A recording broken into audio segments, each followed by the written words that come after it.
Well, Chris, it seems like now you're looking at the depth chart at one of your safety spots. You got a couple oars by about 3 guys, and I know there's some, injury things and stuff. But is it a little unsettling going in? You're facing one of the best passing offenses in this conference, if not the best, with Fresno State. So is that a little unsettling going into as we get ready to prepare for this week with Fresno, where you maybe sit in at least some of your safety spots? Well, absolutely. You'd like to have everybody ready to go, but that's not the case. That's part of football, and we're fortunate to have some good players in backup roles. They're going to have their opportunity to step up and start now. So it's going to be their chance to shine, and we're counting on it. I talked to Luke Anderson today, and even Blair, and it seems like they were saying like some communication issues have hurt this team, at least in some instances, in some of the big pass plays that have been given up. Is that kind of a frustrating thing when at this point of the season where it seems like you would think that communication's easy, but it probably isn't nearly as easy as it sounds. But have those been some of the issues? Well, when you don't have Luke Ruff in there, he's been sort of the back-end captain and coordinator back there and making sure that everybody gets lined up and gets their eyes in the right place. And I think having him on the lineup has really hurt us the last couple of weeks in terms of communication. Yeah.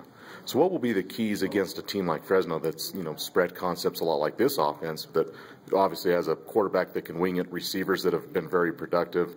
What will be the keys to, contain that, slow that down, and be effective against it? Well, I think it starts with a great pass rush. When you put pressure on the quarterback, then obviously he has less time to throw, and it takes a lot of pressure off the secondary. And the back end, it's going to be key just to keep the ball in front of us. And they've got great speed. They've got super skill. They're probably as skilled a group of receivers and quarterback have we seen since Texas, and maybe even better than Texas in terms of the way they execute in the passing game. So it's going to be a huge challenge. Is Carr, is he a run threat? He doesn't seem like as much of a dual threat as maybe you've seen like from the Toledo guy or some of the other teams you've hit, or even obviously the Nevada guys. Is he a dual threat as far as the running? He runs as much as he needs to. You see him break, contain, and make plays in the passing game all the time.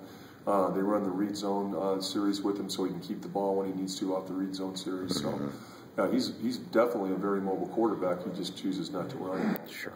Are you pleased, Chris, these last couple of weeks with what you guys have been able to do against the run? I know, Effort's got 230 yards, but really the way they run the ball, that seems pretty good. I mean, are you pleased with the progress there? Yeah, we've made some progress there. We really have. I think if you look at the first, it's kind of like the tale of two seasons right now. In the first 4 games, we gave up, I think, only 5 passes over 20 yards. We gave up 20 runs, and then the last 2 games, it's kind of reversed and gone the other way.